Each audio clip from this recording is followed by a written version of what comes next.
നന്ദിയിൽ വെച്ചുകൊണ്ട് എന്താണ് നിങ്ങളുടെ ഒരു പ്രഭാഷകൻ, നിങ്ങളുടെ ഒരു വലിയ ആൾ പറഞ്ഞു കേട്ടോളൂ. നിങ്ങൾ നന്ദിന്ന് എന്താ പറയുക, കണ്ണീറുമായി ബന്ധപ്പെട്ട ആൾ പറയട്ടെ. അദൃശ്യമായ നിലയിൽ ഖൈറും ഷർറും ചെയ്യാൻ അള്ളാഹുവിനെ കഴിയൂ. ഒരു കണ്ണേറിനോ നാക്കേറിനോ മൂക്കേറിനോ കഴിയൂല.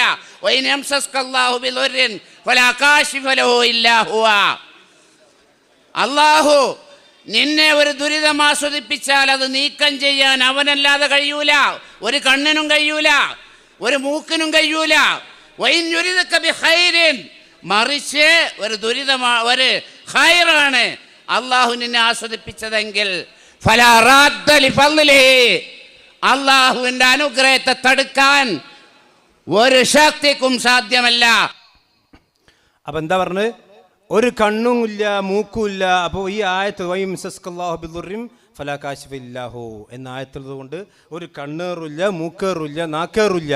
അത് ശേഷം അദ്ദേഹം പറയുന്നുണ്ട്, കുറച്ച് ആ വിഷയം തന്നെ അദ്ദേഹത്തിൻ്റെതാണ്. അപ്പൊ അന്ന് നന്ദിയിൽ വെച്ചുകൊണ്ട് നിങ്ങൾ പറഞ്ഞ എന്താ? കണ്ണേറില്ല, ഒന്നുമില്ല. പക്ഷെ ഇവിടെ ഗണ്ണനങ്ങൾ നടന്ന് കണ്ണേറിന്റെ ഹദീസൊക്കെ ഞങ്ങൾ പറഞ്ഞപ്പോൾ ഇപ്പൊ ജാബിർ റഹ്മാനി പറയാണ് കണ്ണേർ ഞങ്ങൾ അംഗീകരിക്കും. കേട്ടോളി. കണ്ണേറിനില്ലാത്ത വ്യാഖ്യാനങ്ങൾ നൽകി കണ്ണേർ നമ്മൾ അംഗീകരിക്കുന്നു. ആ അംഗീകരിക്കുന്ന വ്യാഖ്യാനങ്ങൾ നൽകിയത് നിങ്ങളാണ്, ഞങ്ങളല്ല. അപ്പൊ കണ്ണേർ ഞങ്ങൾ അംഗീകരിക്കുന്നു. ആദ്യം എന്താ പറഞ്ഞ്? അപ്പൊ ഞാൻ ചോദിക്കണമെന്ന് വെച്ചാൽ, അപ്പോ മൊയ്തീ സുല്ലമി ഓതി ആയത്തെന്താ കാട്ടുക? എന്ന് പറഞ്ഞല്ലോ. അപ്പൊ ആയത്തെന്താ കാട്ടുക? അപ്പൊ ആ ആയത്ത് എല്ലാ കണ്ണും പെട്ടും. ഉപരി പറഞ്ഞ അസൂയാലുവിന്റെ കണ്ണ് എന്നല്ല മൊയ്തീ സുല്ലി പറഞ്ഞ്. മൊയ്തീ സുല്ലി പറഞ്ഞ ഒരു കണ്ണുമില്ല, ഒരു മൂക്കില്ല എന്ന് പറഞ്ഞ്. കണ്ണ് എന്നല്ല പറഞ്ഞ്. അത് നിങ്ങൾ കണ്ണുണ്ടായത് ഇവിടെ പരപ്പനങ്ങാടിന്നാ. മനസ്സിലായില്ലേ? അപ്പൊ നിങ്ങൾ ഇപ്പൊ എന്താണ്? അപ്പൊ മൊയ്തീ സുല്ലമിന്റെ ആ തൗഹീദ് ഇപ്പൊ ജാബിർ റഹ്മാനിക്ക് എന്തല്ല, സ്വീകാര്യമല്ല. കാരണം എന്താ വെച്ചാൽ ഉപരി പറഞ്ഞ കണ്ണേർ നമ്മൾ അംഗീകരിക്കും.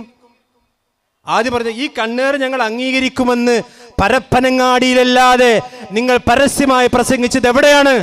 നിങ്ങളൊന്ന് കാണിച്ചു തരിക നമുക്ക്. പരപ്പനങ്ങാടി വന്നപ്പോൾ നിങ്ങൾ അംഗീകരിക്കുമെന്ന് പറയാ.